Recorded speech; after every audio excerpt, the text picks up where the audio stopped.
네, 마지막 발표까지 다들 남아 있어 주셔서 감사합니다. 저는 오늘 토네이도 캐시를 GKVM에서 만들어보는 이런 주제로 프로젝트를 진행했었던 김한준이라고 하고요. 오늘 이렇게 리스크 지로 위해서 한번 토네이도 캐시를 어떻게 저희가 만들었는지, 그 다음에 조금 더 집중하고 싶은 주제는 영지식 증명이라든지 아니면은 그냥 토네이도 캐시의 작동 원리 이런 쪽 위주로 해서 설명을 좀 드리려고 합니다. 오늘 반갑습니다. 일단 저희가 이런 주제를 선정하게 된 배경은요, 저희가 둘 다 조금 이렇게 영지식 증명에 관심도 있었고, 그 다음에 요즘 이 GKVM이라는 기술이 또 나왔다길래 요거에 관심이 있어가지고 한번 써보자, 이렇게 해서 저희가 시작을 하게 됐고요. 그래서 여기서 POC를 만들어 보고 싶은데 어떤 걸 만들면 사람들이 다 이해할 수 있고 저희도 좀 이렇게 직관적으로 이해할 수 있을까 하다가 나온 것이 바로 모두가 익숙하실 수 있는 토네이도 캐시입니다. 다들 토네이도 캐시 조금 들어보셨죠? 어떤 건지. 네, 그래서 이제 이런 주제로 해서 만들어 보기로 했고, 또 하나 더 저희들 다 저는 이제 러스트라는 언어를 개인적으로 좋아하고 관심 있어 했는데 또 같이 이제 쓸 수 있는 언어가 러스트여가지고 되게 좋은 주제가 되겠다 선정하게 됐습니다. 그래서 오늘 제가 간단하게 영지식 증명이 뭔지 좀 잘 모르신다고 가정을 하고 좀 쉽게 한번 설명드리고, 그 다음에 또 리스크 지로의 GKVM 작동 원리에 대해서 설명을 먼저 드리겠습니다. 영지식 증명이라는 거는 내가 어떤 정보를 알고 있는데 이 정보를 알고 있음을 증명할 때 이 정보를 공개하지 않고도 증명할 수 있는 그런 기술이라고 생각하시면 돼요. 그래서 이게 그 지로 널리지인데 간단하게 예시를 들자면은 이 두 사람이 있고 자기가 카드 덱에서 카드를 하나 골라요. 근데 내가 고른 카드가 빨간 카드인 거를 증명하고 싶은 거예요. 근데 빨간 카드인 거는 증명하고 싶지만 그게 뭐 숫자가 뭔지 아니면 문양이 뭔지 이런 것들은 공개하고 싶지 않다고 생각해 볼게요. 그러면은 어떤 식으로 할 수 있냐면은 덱에서 일단 한 장 고른 다음에 그 카드를 가지고 있고 나머지 덱에서 모든 검은 카드를 꺼내서 이 검증자에게 보여주면은 이 사람은 그럼 지금 빨간 카드를 손에 들고 있겠구나를 검증자가 믿을 수 있겠죠.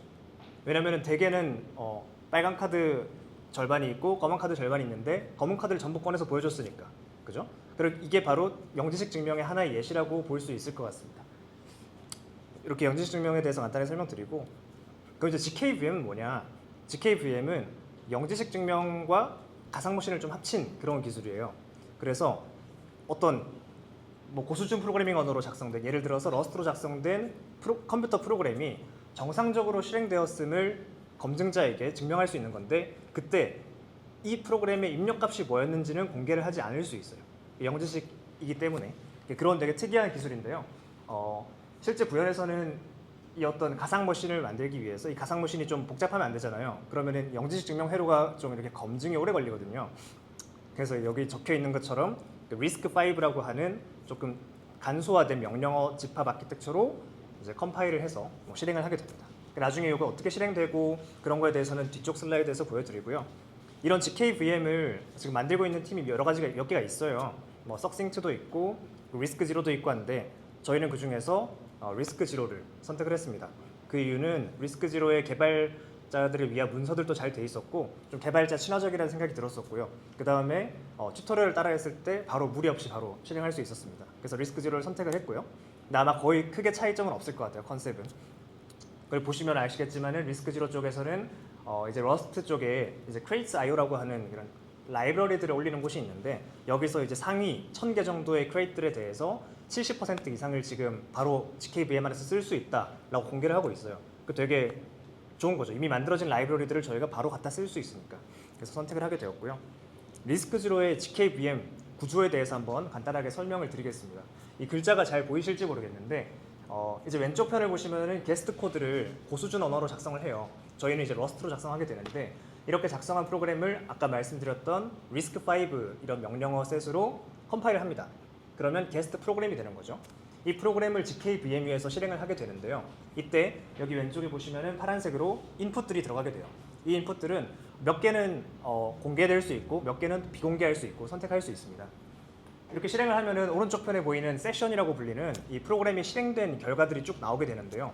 여기에는 레지스터의 상태라든지 메모리의 상태라든지 프로그램 카운터 이런 것들이 표처럼 쭉 정리가 돼요. 그러니까 이 프로그램이 실행되는 과정의 전체 트레이스가 나오는 거죠. 이렇게 하면 되게 좀 큰 이 결과가 나오거든요.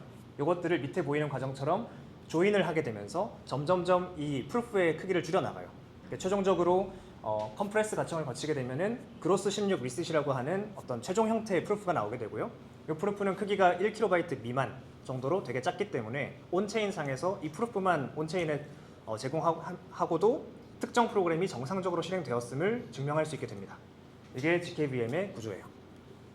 그래서 다음번에는 이제 이 리스크 제로 GKVM을 사용해서 간단한 프로그램, 이제 헬로월드 제일 기본적인 프로그램을 어떻게 만들 수 있는지를 한번 보여드릴 건데요. 여기는 리스크 제로 공식 홈페이지에 나와 있는 튜토리얼을 가져왔고요. 보시면은 이제 environment의 read를 사용해서 인풋들을 읽어드리는 걸 볼 수 있어요. 오른쪽 그림에도 제가 간단하게 도식을 그려놨는데 저 게스트 프로그램은 외부 환경으로부터, 그러니까 GKVM 안에서 실행되기 때문에 외부 환경과 소통할 방식이 필요하거든요. 이때 호스트 프로그램 쪽에서 제공하는 인풋, 이것들이 저희는 아까 전 말씀드렸다시피 비공개거나 공개일 수 있는데 이런 인풋들을 게스트 프로그램에 주면은 게스트 프로그램 안에서는 이런 식으로 읽을 수가 있어요. 그래서 A랑 B를 이제 64비트 unsigned 인티저로 읽어오고 그 다음 내부에서 A랑 B를 곱한 프로덕트가 뭔지를 공개 아웃풋으로 이렇게 출력을 해요. 여기 보시면은 마지막 줄에 커밋을 하게 되죠. 오른쪽 그림에서 보실 수 있다시피 커밋을 하게 되면은 아예 그냥 게스트 프로그램 바깥으로 나가서 리셋이라는 게 떨어지게 되는데요. 요게 아까 제가 말씀드렸던 그로스 16 리셋 같은 온체인 상에서 베리파이 할 수 있는 그런 아웃풋이 나온다 보시면 돼요. 이 아웃풋에는 이 A, B라는 인풋은 사실 지금 프라이빗이에요. 어떤 특정한 예를 들어서 3 곱하기 4를 하면 12가 나오는데 내가 12를 나오는 두 수를 알고 있다는 걸 증명할 거지만 3과 4는 공개하지 않겠다라는 이런 프로그램이라 보시면 되거든요. 그래서 3과 4를 곱한 결과를 environment의 커밋을 통해서 바깥에 공개하고 대신에 인풋은 공개하지 않고 이런 구조라고 보시면 될 것 같은데 자세한 거는 또 홈페이지 가면 아실 수 있습니다. 그 다음 설명드리고 싶은 거는 이제 토네이도 캐시에 대한 거예요. 토네이도 캐시 다들 익숙한 그런 프로토콜 이름이겠지만 내부적으로 어떻게 작동하는지는 또 저도 몰랐거든요. 아예 그냥 개념만 알고. 그래서 토네이도 캐시에 대해서 설명드리겠습니다. 토네이도 캐시라는 거는 간단하게 말씀드리면 온체인 프라이버시 믹서예요. 이게 무슨 의미냐? 쉽게 말하면은 자금 흐름을 이렇게 추적 방지하는 거죠. 그래서 머니 런더링 이런 쪽에 많이 쓰이기 때문에 규제도 받고 하고 있는데 저희가 이제 이 주제를 선택한 거는 학습 용도로 이제 정말 적합한 예제인 것 같아 선택했습니다. 그래서 토네이도 캐시가 어떻게 작동하는지를 간단하게만 한번 설명드릴게요. 조금 이해하시기 쉽게. 먼저 왼쪽에 있는 앨리스가 S라는 이런 비밀값과 그 다음에 N이라는 비밀값을 만들어요. 이 N은 널리파이어라고 불리는데 요거에 대해서는 뒤 슬라이드에서 설명드리겠습니다. 아무튼 이 두 개의 랜덤한 값을 비밀로 만든 다음에 이 두 개를 해싱을 합니다. 이어붙여서 두 개를 합한 다음 해싱을 해서 그 해시를 컨트랙트에 1이더랑 같이 전송을 해줘요. 입금을 하는 거예요. 그러면은 지금 컨트랙트에는 다른 사람들의 해시도 있었는데 이제 앨리스의 해시랑 같이 이더가 디파짓이 됐겠죠. 이때 제가 여기 지금 다른 슬라이드에서 가져와서 여전이라고 적혀 있지만 다른 사람들, 그러니까 앨리스가 아닌 다른 사람들은 당연히 원본을 알 수는 없겠죠. 이거 해시기 때문에 원본을 알 수 없어서 출금을 아직 못하는 상태인데 앨리스가 이제 자신이 입금했던 주소가 아닌 다른 주소로 가가지고 출금을 할 거예요. 출금할 때 어떻게 하냐면 내가 S랑 N 모두를 알고 그 다음에 여기 지금 컨트랙트에 있는 해시 중에 하나가 내가 알고 있는 S랑 N으로 만든 해시야 라는 거를 영지식으로 증명을 할 거예요. 그러니까 S랑 N을 공개하진 않고 내가 이 지금 컨트랙트에 등록된 해시들 중에 한 개의 원본을 알긴 알아 라는 걸 증명할 수 있거든요. 그리고 이때 증명하면 출금이 되는데 같이 제공하는 정보가 있어요. 그게 바로 아까 전에 만들었던 두 가지의 시크릿 값 중에 한쪽을 공개해요. 널리파이어라고 불리는 걸 공개를 하고 널리파이어의 원본을 공개하는 건 아니고 이제 해시를 공개해요. 그러면은 컨트랙트는 무엇을 하냐? 첫 번째 컨트랙트가 검사하는 거는 이 해시가 이 널리파이어 해시 n이 지금까지 사용된 적이 없었는지를 먼저 검사를 해요. 그 다음에 만약에 사용된 적이 없었다 그러면은 영지식 증명에 대한 검증 과정을 온체인에서 거칩니다. 검증이 되면은 원본 중에 해시들의 원본 중에 하나를 알고 있다는 것도 증명이 됐고 그 다음에 그것들 중에 이 n이 한 번도 사용된 적이 없다는 것도 검증이 됐죠. 그러면 출금을 시켜줄 수가 있게 되는 거예요. 이렇게 하면은 이 밖에서 보는 사람 입장에서는 출금 주소랑 입금 주소를 연결을 지을 수가 없게 돼요. 왜냐면은 해시 중에 원본을 안다는 건 알겠지만 누가 어떤 원본을 알았는지는 감춰졌기 때문이죠. 이렇게 이해하시면 될 것 같고요. 한번 쓰면은 네. 그다음에 그 다음에 못 쓴다라고 어떻게 할 수 있는 거예요? 그거는 이제 컨트랙트의 스테이트에다가 등록을 하는 거예요. 이 해시는 이미 사용되었음이라고 컨트랙트의 상태를 업데이트 해주면은 그 다음부터는 동일한 해시를 가져와서는 출금이 안 되죠. 네, 그렇게 하시면은 될 것 같습니다. 이렇게 되는데 지금 여기를 제가 간단하게 표현했지만 컨트랙트 상에서 이렇게 여러 가지 해시들을 가지고 있고 나중에 이제 뭐 이 증명을 하기 위해서는 이 해시들 중에 한 개를 알고 있음이라는 정보를 받으려면 뭔가 효율적인 자료 구조가 필요했어요. 그래서 나온 게 이제 일반 어레이가 아니라 토네이도 캐시의 경우에는 머클 트리를 사용하는데 사실 머클 트리는 여기 계신 대부분들이 알고 계실 거라고 생각을 해요. 저는 이걸 구현하기 전까지 잘 몰랐지만 머클 트리에 대해서 간단하게 설명 한번 드리겠습니다.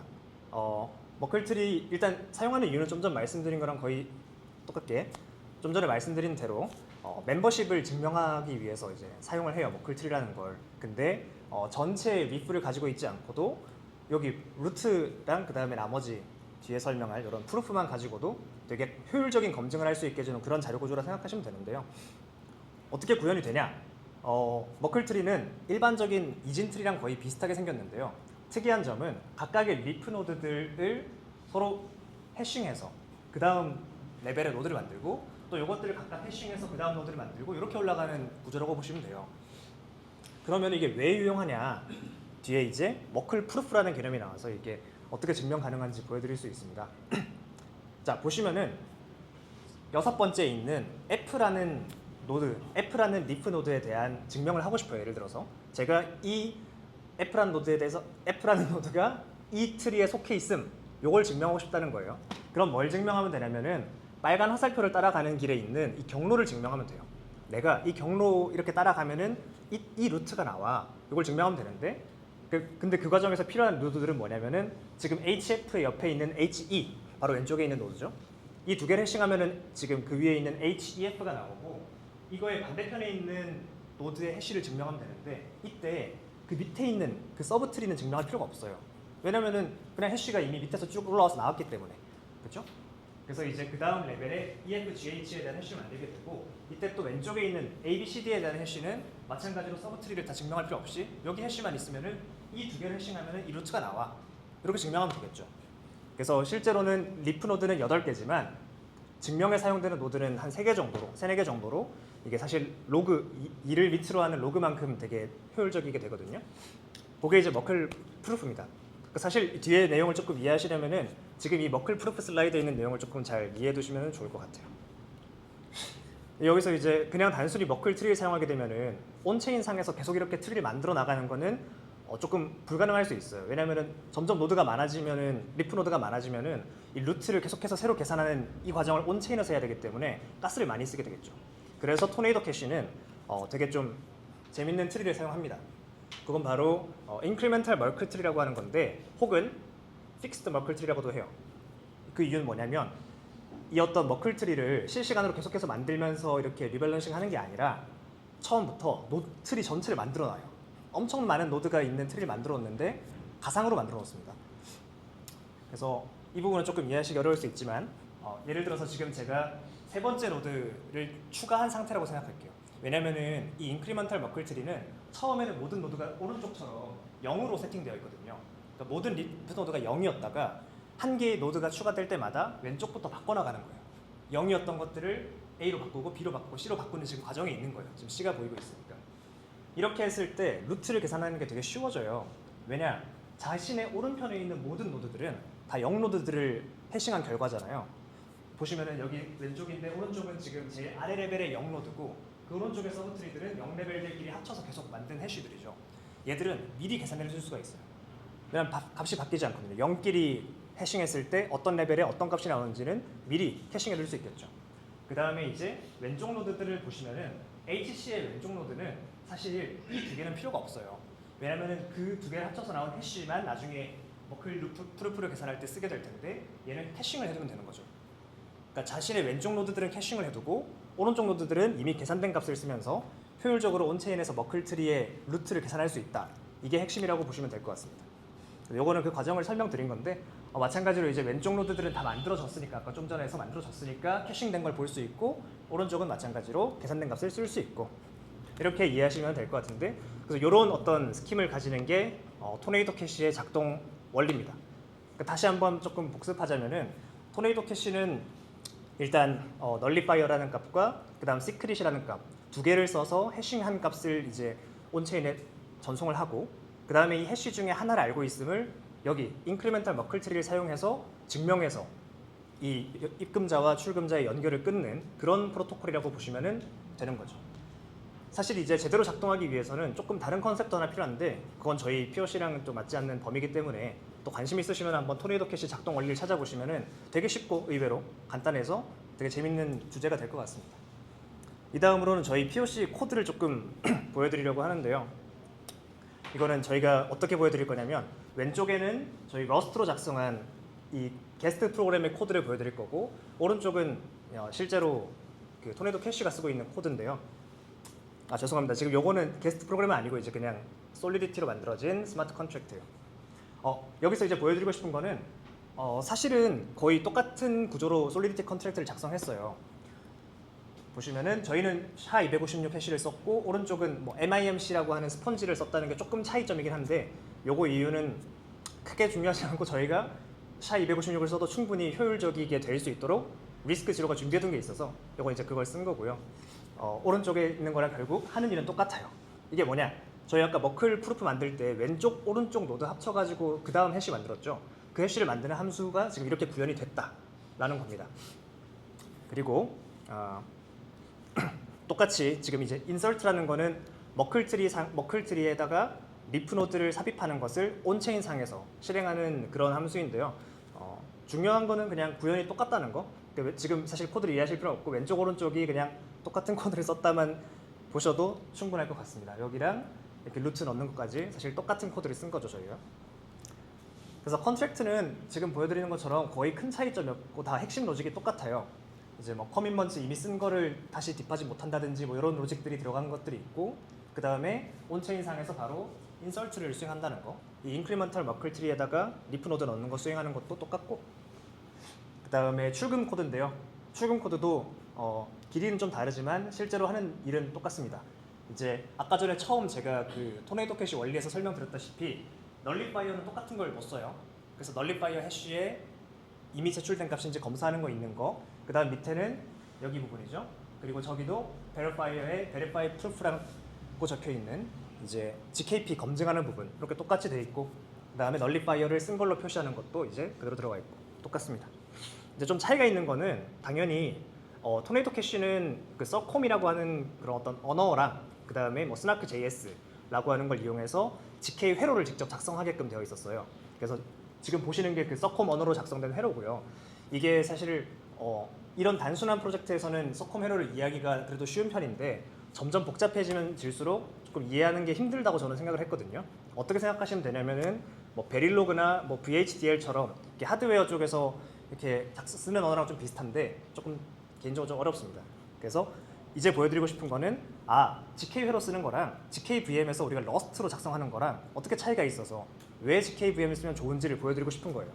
그래서 이쪽 코드를 제가 상세하게 다 설명드리진 않을게요. 이게 뭐 해시 레프트 라이트를 아까 전에 보셨던 함수를 이제 GK 회로상에서 구현한 거, 그 다음에 머클 트리의 증명 머클 프루프를 검증하는 거 이렇게 두 가지가 있긴 한데 상세하게 다 설명드리기는 조금 힘들 것 같고 이 부분은 조금 지루할 수도 있어서 넘어가겠습니다. 이쪽은 나중에 뭔가 발표 자료를 제가 드리게 된다면 보시면 좋을 것 같아요. 그리고 이쪽은 이제 똑같이 토네이도 캐시 쪽에서 구현된 위드로우를 체크하는 부분인데 결국 저기만 보시면 되거든요. 그래서 널리파이어랑 시크릿을 두 개 합쳐서 커밋먼트를 만들어냈고 이 커밋먼트라는 건 아까 전에 제공했던 해시 오브 SN 그게 이제 커밋먼트라고 불리는데 하여튼 그걸 만들었고 그 다음에 이제 머클 프루프를 GK 상에서 증명하고 그게 그 밑에 문단이죠. 이런 것들이 있는데 이거보다는 사실 저는 러스트로 만들어진 저희 게스트 프로그램을 설명드리는 게 좋을 것 같아서 이제 저희의 프로그램 코드를 한번 넘어가 보겠습니다. 조금 전에 제가 보여드렸던 그런 서콤 언어로 만들어진 회로랑 거의 비슷한 기능을 한다고 보시면 되는데요. 아마 조금 더 직관적일 것 같습니다. 죄송합니다. 보시면은 이렇게 해시 레프트 라이트라고 해서 왼쪽 노드랑 오른쪽 노드를 합쳐서 해싱하는 거는 그대로 그냥 여기 샤이 256을 써서 구현을 했고요. 글자가 잘 안 보이실 수 있겠지만요. 그 다음에 이쪽은 그냥 프로그램 인풋이었고, 오른쪽 머클 프루프를 보면은 저기 이쪽이 사실은 머클 프루프가 이렇게 생겼고, 이거를 이런 식으로 검증하는 과정이에요. 내가 왼쪽에 있냐 오른쪽에 있냐라는 거에 따라서 왔다 갔다 하면서 검증을 하는 과정인데, 요것 이제 토레이도 캐시에서 구현된 거랑 거의 비슷하게 똑같이 구현을 했지만 조금 더 알아보기가 쉽게 작성했다고 보시면 될 것 같습니다. 그래서 이제 그러면은 GK 게스트 프로그램이랑 토네도 캐시랑 이 증명하는 회로가 어떻게 비슷한가, 또 어떤 부분 다른가를 보여드릴 건데요. 보시면은 사실 이 신텍스가 좀 다를 뿐이지 하는 기능은 거의 똑같아요.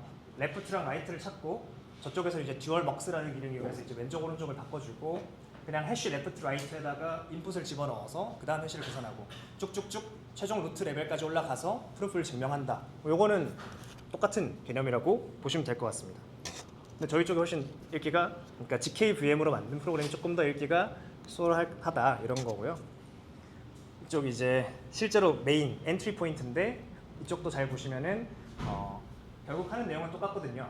커밋먼트 만들고, 저기 커밋먼트 해셔로 커밋먼트 만들고, 머클 프루프를 증명하고, 머클 트리 체크해서 증명하고, 그 다음에 여기는 저는 아웃풋을 내보내는 부분이고, 저기도 리시피언트를 포함해서 아웃풋을 공개적으로 내보내는 부분이고, 뭐 이렇게 이해하시면 될 것 같고요.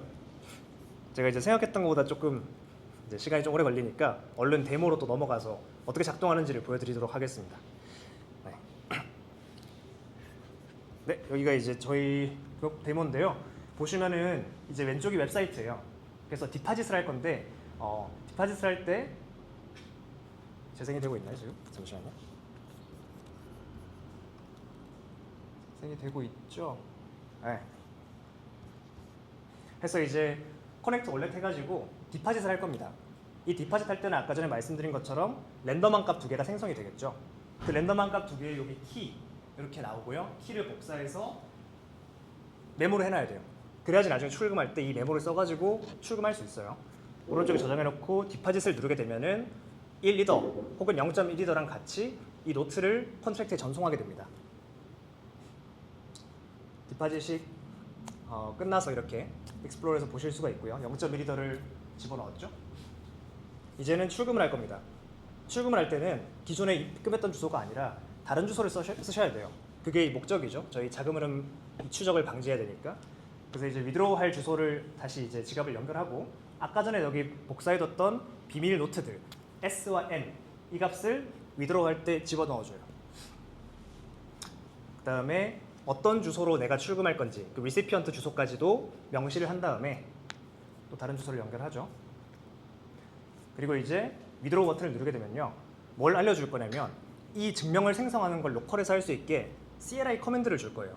요거는 CLI 쓸 수밖에 없었는데 저희는 하여튼 이제 이렇게 CLI에다가 붙여넣으면은 이 안에서 이제 GPU 같은 걸 사용해서 프루프를 만들게 됩니다. 왜냐면 증명 생성은 조금 어려운 작업이라서 브라우저에서 하기는 좀 그렇거든요. 그래서 이렇게 커맨드 라인에다가 이 프루프를 생성하는 커맨드를 넣고 실행한 다음에 조금 기다리게 되면은 이제 프루프를 만들고, 아까 제가 도식에서 보여드렸던 것처럼 컴프레스하는 과정들을 지금 거치고 있는 거거든요. 그러니까 시간이 조금만 걸리고, 제가 시간을 좀 넘겨볼게요. 그러면 이제 여기 프루프가 나와요. 이 프루프가 그렇게 크기가 크지 않거든요. 이 프루프를 복사해서 다시 웹사이트로 와서 여기 프루프에다가 붙여 넣어 주시면은 이거를 이제 온체인 상에서 검증하고 출금하는 과정까지 다 끝을 낼 수 있게 되는 겁니다. 그래서 위드로우를 컨펌해서 TX를 날려주시면은 이 프루프가 영지식 증명으로 증명이 되고, 익스플로러 상에서 0.1리더가 리시피언트한테 간 것을 확인할 수 있죠. 안전하게 익명성을 보장하면서. 이게 저희 데모 영상이고요. 그래서 결론은 GKVM 이 기술이 아직 조금 초기 단계지만은 사실 굉장히 재밌었고 사용해 보는 게, 그 다음에 연구 가치가 큰 것 같아요. 점점 더 그 속도라든지 발전하고 있고, 그 다음에 뭐 익스큐션 속도, 그 다음에 증명 생성 속도 같은 것들을 계속 벤치마크를 업로드를 꾸준히 해주고 있거든요. 점점 성능이 올라가고 있으니까 여기 안에서 뭔가 EVM을 돌린다든지 이런 다양한 어떤 복잡한 프로그램 같은 것들도 GKVM에 의해서 실행하고, 그거를 빠르게 온체인에서 증명하고, 이런 것들이 가능할 것 같아서 재밌는 것 같고요. 그리고 그 러스트 생태계에는 크레딧들이 많이 있는데 이것들을 바로 가져다가 쓸 수 있다는 거, 이게 저는 개발하면서 되게 매력적이었던 것 같아요. 그 다음 이제 세 번째 포인트는 기존의 서콤이라든지 이런 걸 썼을 때랑 좀 차이점인데 서콤은 자체 언어가 있거든요. 그 자체 언어로 구현한 부분과 그 다음에 우리가 증명하는 쪽에서 구현하는 부분을 서로 다른 언어로 작성해야 되는 불편함이 있어요. 근데 저희는 다 러스트 언어로 작성하기 때문에 게스트에서 쓸 어떤 라이브러리를 만들어 놓고 이걸 호스트도 같이 공유할 수 있다. 이게 되게 좋았던 것 같고요. 점점 더 GKVM 기술이 발전할 거라고 저희는 기대하고 있습니다. 네, 이상으로 일단 발표를 마치고 질문을 한번 받아보도록 하겠습니다. 네. 그 출금을 그러니까 어떻게 보면 작은 흐름을 추적을 못하게 하는데 네. 이게 내 프라이버시 입장에서는 참 좋은 건데 만약에 범죄에 사용이 됐어요. 그러면은 예를 들어서 정부나 경찰이나 뭐 그런 입장에서는 이제 그걸 추적을 해야 되는데 일단 알고리즘적으로는 추적이 안 되지만 또 다른 어떤 방법을 써서 그거를 짐작을 하고 어떻게 추적할 수가 있나요? 방법이 있나요? 저는 불가능하다고 알고 있고 그렇기 때문에 이게 규제를 당해서 이걸 사실 쓰는 게 불법이긴 해요. 그러니까 토네이도 캐시를 사용하는 게 불법이라고 제가 알고 있습니다. 네. 그래서 저희는 이제 그냥 학술적인 목적으로 영지식 증명을 쓰기 제일 좋은 애플리케이션이라서 구현을 해봤다고 이해하시면 될 것 같습니다. 네, 질문해 주시죠. 일단 S랑의 값이 있잖아요. 네. 값을 정하는 뭔가 기준이나 알고리즘 같은 게 있나요? 아니면 그냥 랜덤인 건가요? 사실은 랜덤한 값을 쓰면 됩니다. 이것은 비밀 값이기 때문에 어떤 값이든 사실 사용하셔도 돼요. 여기서 이제 여기 해싱을 할 때 이 해시 함수만 좀 안전한 걸 골라주시면 좋을 것 같고 저희는 이제 그 SHA-256이라는 걸 썼는데 조금 더 강력한 엘립틱 커브를 쓰는 그런 해시 같은 것들을 써서 원본을 유추할 수 없게만 하시면은 그거는 어떤 값을 쓰셔도 돼요. 그러면 해시 n은 n하고 다른 값이니까. 네. 그러면 그 서킷 안에서 n과 해시 n의 관계에 대한 검증도 포함이 되는 거. 맞습니다. 왜냐면은 아까 전에 말씀드린 게 프라이빗 인풋과 퍼블릭 인풋이 있다고 했는데 지금 프라이빗 인풋으로 n을 집어넣고 회로 안에서 해시를 만들 거거든요. 잠시만요.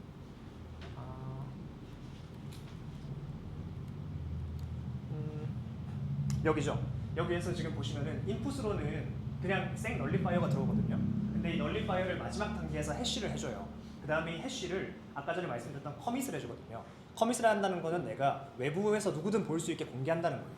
그래서 이 널리파이어 해시가 여기 지금 커밋된 거에 포함되어 있기 때문에 이 사람은 이 널리파이어를 썼구나를 회로 단계에서 검증할 수 있게 되는 겁니다. 네. 네네. 지금 사실 추정이 불가능하다고 했지만 네. 아까 보니까 0.1미터를 0.1미터를 뺀 거잖아요. 네. 그럼 실은 만약에 숫자가 0.1, 2, 3, 4, 5를 하고 싶다고 하면 얘가 중복된 게 여기 안에 없으면 결코 이게 추적이 될 것 같거든요. 맞아요. 되게 좋은 질문이고 그래서 토네이도 캐시에서는 모든 사람이 입금하는 단위를 통일시켜요. 디노미네이션이라고 해가지고 모든 사람이 1리더씩 입금해서 1리더씩 출금하거나 0.1리더씩 해서 하거나 이렇게 고정을 하는 편이고 또 한 개 더 약점이 있을 수 있는 거는 만약에 제가 유일하게 입금을 했고 유일하게 출금을 했어요. 짧은 시간 동안. 그러면 당연히 주소가 달라도 이 사람이 출금한 거구나 되겠죠. 그 토네이도 캐시에서 권장하는 거는 24시간 정도는 기다렸다가 출금하라고 권장해요. 왜냐면 그 사이에 다른 사람들의 디파짓이 쌓이면서 결국 이제 주소가 섞여서 그러니까 믹싱이 되면서 이제 누군지 모르게 하는 거죠. 이제 그런 식으로 조금 안전장치가 마련되어 있다고 보시면 될 것 같은데 제가 여기서는 충분히 다 설명을 앞에 드리진 못했습니다. 혹시 네. 로컬에서 프로프를 만드신 거면 GKVM 자체를 로컬에 띄워놓고 한다는 말씀이세요? 그것도 이제 사실은 로컬에서 하는 방식이 있고 리모트 GKVM을 쓰는 방식도 제공을 하고 있긴 하거든요. 근데 저희는 제일 심플하게 하기 위해서 로컬에다가 GKVM을 띄우고 그 다음에 그걸 실행하는 방식으로 갔습니다. 이 GKVM을 근데 띄운다는 건 사실 저희가 프로그래머 입장에서는 크게 뭔가 고려하진 않긴 해요. 지금 제가 보여드렸다시피 프로그래머 입장에서는 이렇게 심플하게 게스트 프로그램 작성하고 그 다음에 이거를 리스크 제로 GKVM 크레이트를 사용해서 프로브를 돌리게 되면은 자동으로 로컬에다가 머신을 띄운 다음에 거기서 실행을 하고 저희가 받는 것은 아웃풋 이것만 받게 될 수 있습니다. 다 추상화가 잘 되어 있습니다. 네, 질문하시죠. 제가 그 구조가 잘 모르겠었는데 네. 그러면 그 GKVM을 돌려가지고 그 커밋을 타서 프루프까지 얻는 거가 그 러스트 작성하신 러스트 코드 부분이고 네. 컨트랙트 자체는 아까 샘플링을 다 올리신 네네네. 그러면 컨트랙트에는 그냥 프루프를 받아서 출금 기준만 그 컨트랙트를 부여해요. 컨트랙트에서 보시면은 제가 조금 보여드릴게요. 이쪽을 보시면 되는데 좀 멀어서 잘 안 보실 수도 있겠지만 여기 이렇게 verifier라고 하는 어떤 특정 컨트랙트에다가 verify 함수를 호출하거든요. 이게 이쪽은 저희가 구현한 건 아니고 이 verifier는 리스크 지로 쪽에서 여러 가지 체인에다가 이 컨트랙트들을 배포해놨어요. 뭐냐면은 온체인 상에서 영지식 증명 프루프를 간단하게 증명할 수 있게끔 미리 준비가 되어 있고 거기다가 이 프루프랑 그 다음에 저희의 어떤 공개 아웃풋을 같이 넘겨주게 되면은 걔가 검증을 해줍니다. 그 코드는 사실 내부적으로는 조금 복잡해요. 뭔가 페어링 같은 것들 다 써가지고 좀 복잡하게 수식을 구현해놨는데 아무튼 핵심은 큰 가스를 들이지 않고도 온체인 상에서 검증이 가능하다라고 보시면 될 것 같아요. GKVM은 인력부 생성까지 그리고 검증은 콘트랙트까지. 네. 근데 그 검증은 이제 온체인에서 할 수 있다는 거는 어떻게 보면은 중요한 유즈 케이스 중에 하나인 거고 이 GKVM을 사용한 쪽에서 그러니까 뭔가 컨트랙트가 아니어도 일반적인 컴퓨터 환경에서도 똑같이 GKVM 크레이트를 가져와서 검증을 할 수도 있긴 해요. 이제 온체인에서도 할 수 있게끔 준비가 되어 있다라는 거죠. 네.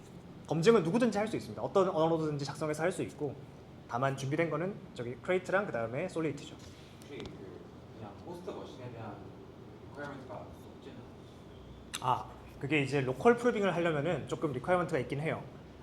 제가 여기 슬라이드에서 보여드리지는 못했는데 어떤 제약이 하나 있냐면 아까 전에 말씀드렸던 여기 마지막 컴프레서 과정 있죠.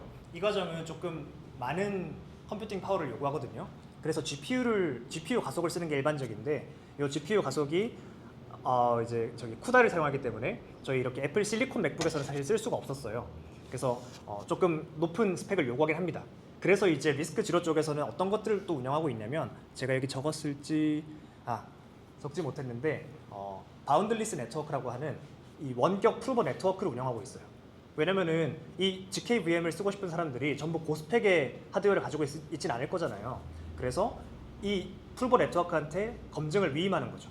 그러면은 거기서는 고성능의 GPU들을 다 가지고 있기 때문에 일정 수수료를 받고 증명을 만들어주고 증명만 다시 받을 수 있는 겁니다. 그러면 결국에는 사실 로컬에서 하지 않으면 네. 나의 프라이빗 너희 프로그램을 만들면 나의 프라이빗 인풋 값을 리모트에다 전달하는 게 되는 거예요. 맞아요. 그게 되게 정말 중요한 포인트고 그러니까 저도 처음에 그럼 GKVM 이거를 만약에 프루프를 내가 생성할 게 아니면은 내가 사실 영지식이어야 되는데 프루버 네트워크는 내 비밀 값들을 알게 되는 거 아니야? 라는 의문이 있었고요. 조금 찾아보니까 여기 도식에서 보실 수 있는 게 로컬에서는 사실 이렇게 서브싱트 프루프까지만 만드는 과정은 사실 하드웨어 요구 조건이 크지가 않아요.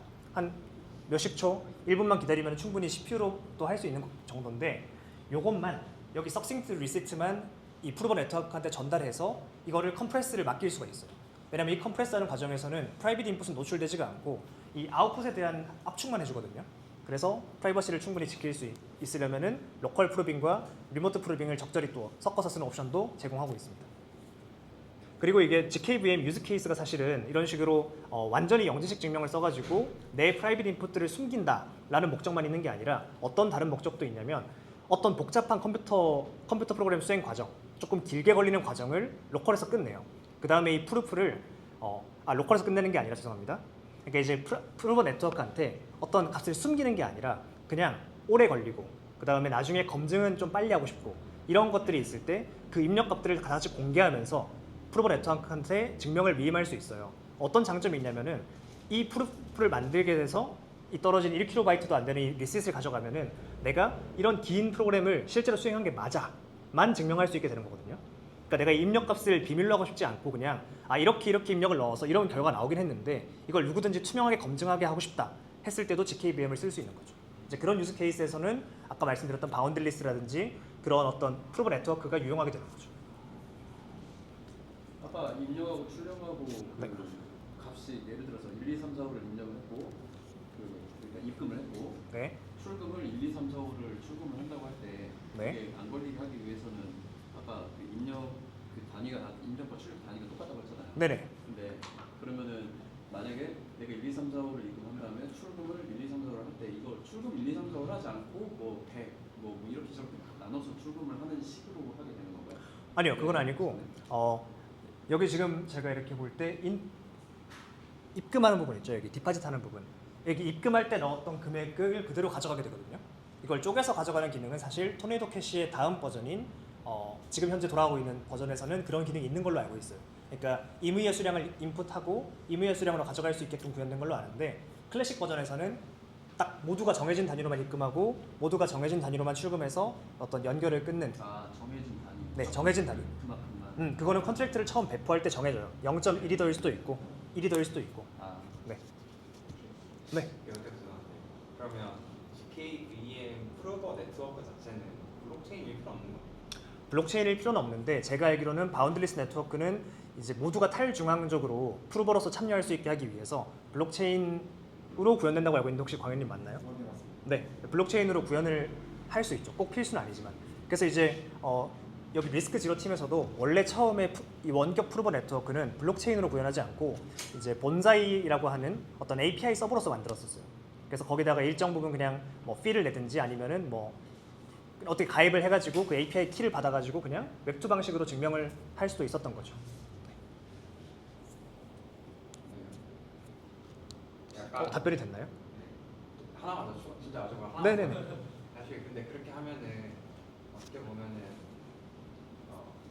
컴퓨테이션을 갖고 있는 사람만 사실 참여할 수 있는 거잖아요. 프루버 네트워크에는 그렇죠. 그건 어쩔 수 없는. 아니, 결국에는 네. 제 말은 컴퓨테이션 어떠한 좋은 프로버 네트워크란 특정 엄청 좋은 서버를 갖고 있는 몇몇의 사람들끼리 만드는 사실 살짝 중앙화된 그룹이라 생각하거든요. 네, 사실 그럴 수 있죠. 근데 사실 프루버 네트워크가 중앙화되었다고 해서 유저로서는 크게 상관이 없고 이제 그쪽에서는 어떻게 하면 이 고스펙의 하드웨어를 최대한 놀리지 않으면서 최대한 많이 가동하면서 이 수수료로서 어떤 경쟁력을 갖춰서 돈을 버냐, 그게 이제 핵심이 되겠죠. 탈중앙적인 구조에서는. 그럼 그 고스펙의 실제 스펙은 어느 정도예요? 제가 홈페이지에서 봤을 때는 한 RTX 4090 정도를 쓰는 게 괜찮았었는데 조금 비싸더라고요. 몇백만 원 하더라고요. 그래서 저희는 비슷하게 이제 한번 로컬에서 프로빙 해보려고 AWS에 가면은 그런 GPU 인스턴스가 있거든요. 네, 그걸 써가지고 잠깐만 한 1분만 돌리는 식으로 몇 번 써봤는데 그 정도면 성능 되게 괜찮게 나왔던 걸로 제가 기억을 합니다. 로컬에서 하는 것보다는 훨씬 괜찮았던 것 같아요. 그렇게 말하면은 AWS에다 잠깐 살렸다가 죽여버리는 식으로 해도 네네, 그런 건 이제 네. 뭐 프로버 네트워크에서 네. 참여하는 프로버들이 그런 네, 네. 기술을 쓸 수 있을 것 같습니다. 그러면 추적이 안 될 거니까. 네네. 혹시 GKVM을 쓰면 네. 디터미니스틱하게 뭐 저장을 한다, 레지스터 아까 말씀하신 레지스터나 뭐 메모리 이렇게 저장을 하는 오퍼레이션이 무조건 동반되잖아요. 그렇죠. 근데 이제 그럼 어떤 프로그램이든 내가 컴파일을 했을 때 뭔가 뭐 레지스터 AS 쓰고 뭐 레지스터 BS 쓰는 이런 좀 더 디터미니스틱하게 돼야 될 것 같은데 뭐 이런 거 어떻게 핸들링하는지. 디터미니스틱하게 돼야 된.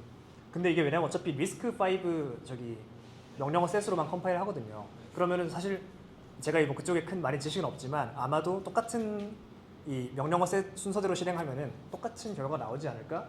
일단 저는 생각을 하는데요. 왜냐면 랜덤성이 사실 하드웨어에서 들어오지 않으면 랜덤성은 없는 거잖아요, 그 안에서. 그래서 제가 생각했을 때는 똑같은 인풋이 주어지고 그다음에 똑같은 어떤 elf 바이너리를 쓴다면 그 어떤 그 기계어 파일을 쓴다면은 똑같은 결과가 나올 것 같습니다. 레지스터에 어떤 걸 쓰는지, 언제 어떤 걸 쓰는지, 언제 분기를 하는지 다. 네. 그 트레디셔널 CPU는 리스케줄링을 해서 레지스터를 새로 바꾸고 이런 걸 하거든요. 네. 그래서 그런 게 있는나 뭐 이런 걸 그런 거안 하. 그쪽을 제가 리서치를 해보지 못했는데 제가 생각했을 때는 그런 것들을 기능을 다 빼고 심플하게 만들었을 거라고 생각을 합니다. 익스큐션이 조금 더 뭐 비효율적이게 될 수 있겠지만 어떤 리시스를 저기 항상 똑같이 디터미니스틱하게 만들기 위해서 간단하게 구현하지 않았을까 생각이 듭니다. 근데 그쪽은 충분히 또 리서치를 해서 어떻게 구현했는지 알아볼 만한 가치가 있는 것 같아요. 좋은 질문이었습니다. 이것도 폴룹에 대한 제한은 있죠. 네. 폴룹, 루프에 대한 제한은 제한은 없습니다. 왜냐면은 이 for loop을 실행하는 것, 그러니까 사실 결과적으로 그냥 런타임이 길어지는 거잖아요. 내가 여기 프로그램 안에서 for loop을 쓰게 되면은 그러면은 아마 프루버 네트워크라면은 이 프루버 입장에서는 나는 너무 길게 실행하는 걸 원치 않아 라면은 어떤 타임아웃을 두고 끊을 수도 있겠죠. 그럼 타임아웃을 두고 끊기면은 프로그램이 정상 실행된 게 아니라 비정상 실행된 거니까 사실은 프루브를 만드는 게 의미가 없어질 거고, 그럼 그런 게스트 프로그램을 사실 만들진 않겠죠. 이제 서컴이나 이런 걸 생각하면 사실은 그 하드웨어 상에서 루비 횟수가 정해져요. 네. 리스크 제로에서는 그런 그 벨파일 로직상에서 제한이 있을 것 같은데 뭔가요? 일단은 그 베리파이를 하는 과정에서는 사실 어떤 루프라든지 이런 것들이 전혀 중요하지가 않게 돼요.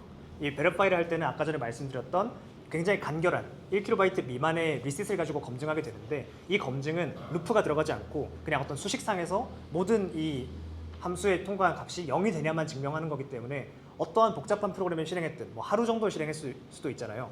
얼마나 길게 실행했든 상관없이 베리파이는 엄청 금방 끝납니다. 다만 이게 익스큐트하는 과정에서, 그러니까 프로브를 만들기 위해서 먼저 이 프로그램을 실행해야 되잖아요. 그 과정에서는 시간이 오래 걸릴 수 있고 그런 것들은 아마 GKVM 옵션으로 뭔가 너무 오래 돌지 않게끔 하는 제한이 있진 않을까 생각을 해봅니다. 제가 그쪽은 뭐 실제로 어떤 제한을 걸 수 있는지는 아직 제가 본 적은 없어서요. 근데 그러면 저기 아까 SCR 코드 할 때에 네. 폼루상에서 밸리어블이 들어갈 수가 있어요. 폼에 스타트와 엔드가 있을 때 네, 맞습니다. 네. 밸리어블이 들어가요.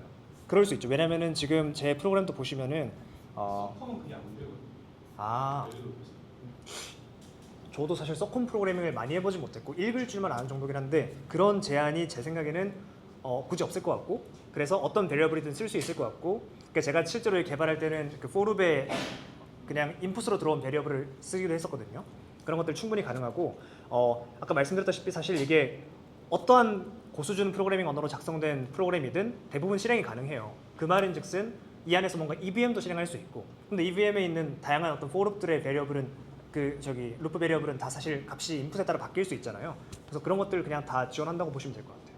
핵심은 이 프로그램을 이만큼 실행하는 동안 나왔던 어떤 그 세션이라고 불리는 그런 테이블들이 어떻게 나왔고 그걸 어떻게 증명하냐가 핵심인 거고 이 프로그램의 실행에 대한 제한은 제가 딱히 없는 걸로 알고 있습니다. 그럼 벨로그에서는 왜 그게 제한이 있는 거예요? 실제 하드웨어 서킷을 만드는 거예요. 네, 맞네요. 네, 질문하시죠. 뭐 실행을 하고 프로브를 만드는데 네. 근데 이제 리모트 네트워크를 써서 프로브를 만들 때 컴프레션만 해준다고 말씀하셨잖아요. 그러니까 리시브를 가지고 그거는 선택이 가능해요. 그러니까 전체 만약에 내가 익스큐션부터 그 다음에 그 중간 단계인 여기서 지금 여기 익스큐트를 하면 세션이 나오는데 이 전체 과정을 다 프로버 네트워크한테 위임할 수도 있고 과정을 좀 선택적으로 위임할 수도 있어요. 제가 만약에 그냥 여기서 실행만 해주고 나머지 어떤 컴프레스를 로컬에서 한다 그러면은 뭐 굳이 그럴 인센티브는 없겠지만 할 수 있는 거고 반대로 이 실행까지 해서 어떤 큰 리시트는 내 컴퓨터에서 만들고 그래서 한 200KB 정도 되는 큰 어떤 리시트를 서버에 올려가지고 이거를 컴프레스만 해줘 뭐 이것만 또 가능하고 사실 되게 유연하게 선택할 수 있습니다. 또 네. 이게 오로지 싱글 스레드만 지원하나요?